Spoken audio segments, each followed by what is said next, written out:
ঈদ মানে হলো আনন্দ ভাগাভাগি করা। ঈদ মানে হলো আমাদের অনুভূতিগুলো শেয়ার করা। আমরা আমাদের শৈশবের ঈদে দেখেছি আমাদের মা চাচিরা যাই রান্না করেছেন সেটা বাটিতে করে আশেপাশের ঘরগুলোতে, ফ্ল্যাটগুলোতে, আশেপাশের প্রতিবেশীদের বাসা বাসায় পাঠিয়েছেন। আজ আমরা এমন এক সেলফিশ সমাজে বসবাস করছি। আমাদের সমাজকে এতটা আমরা স্বার্থান্ধ করে ফেলেছি যে আমাদের ঈদ আমাদের দেয়ালের বাইরে যায় না। আমাদের উৎসব হয় শুধুমাত্র আমাদের নিজেদেরকে ঘিরে। অথচ ঈদের আনন্দের পূর্ণতা পাবেই তখন যখন আমরা আনন্দ ভাগাভাগি করতে পারবো। আমরা আপনাদেরকে উদাত্ত আহ্বান করতে চাই, আপনার আদরের শিশুটির হাতে আপনি টাকা তুলে দেন, সে যেন তার গরিব কোনো বন্ধুকে নিজের হাতে দিয়ে আসে। আপনার বাচ্চাকে পাশের বাসায় খাবার নিয়ে পাঠান, সে একটা সুন্দর কালচার শিখবে। আপনার শিশুকে নিয়ে আপনার পাশের কোনো অভাবী পাড়াতে, মহল্লাতে, বাসা বাড়িতে আপনি চলে যান এবং তাদের জন্য হাদিয়া উপঢৌকন আপনার সন্তানকে সাথে নিয়ে পরিবেশন করেন। এর মধ্যে ঈদের যে অবর্ণনীয় আনন্দ আছে, শুধু নিজেরা ভোগ করার মধ্যে সে আনন্দ কখনো নিহিত নেই। অতএব আমাদের ঈদগুলো যেন হয় পুরো সমাজকে সাথে নিয়ে আনন্দ করার কোরআন এবং সুন্নাহর বাতানো পদ্ধতিতে।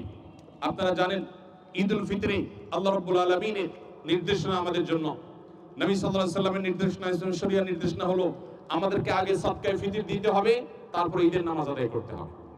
কেন সদকায়ে ফিতর আগে দিতে হবে?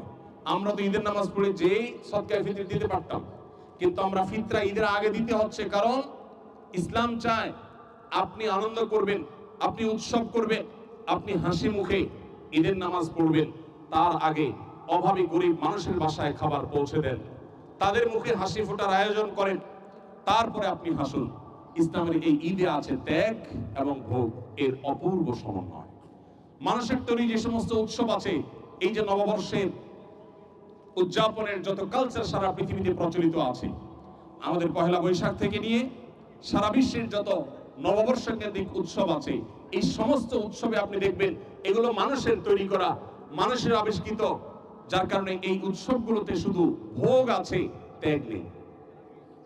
কিভাবে নিজে একটা ভালো জামা পরবে, শাড়ি পরবে, ভালো একটু খাবে, কেনাকাটা করবে, জাস্ট এটুকু। এই সমস্ত উৎসবে কোনো ত্যাগের মহিমা নেই, ত্যাগের শিক্ষা নেই, ত্যাগের জন্য প্রেরণা নেই, উদ্বুদ্ধীকরণ নেই। ইসলাম আমাদেরকে দুটি ঈদ দিয়েছে, এক ঈদুল ফিতর, সেখানে আমাদেরকে ফিতরা দিয়ে গরিবের মুখে হাসি ফুটিয়ে তারপর ঈদগাহে আসতে বলা হয়েছে। আরেকটা হলো ঈদুল আজহা, সে সম্পর্কে আল্লাহ বলেছেন ফাকুলু মিনহা ওয়া আতি'মুল কানিআ ওয়াল মু'তার, তোমরা যে কোরবানির গোশত আহরণ করো সেখান থেকে নিজেরা খাও এবং আত্মীয়স্বজন, বন্ধু বান্ধবের পাশাপাশি অভাবী দুস্থ মানুষের কাছে তোমরা কোরবানির গোশত পৌঁছে দাও।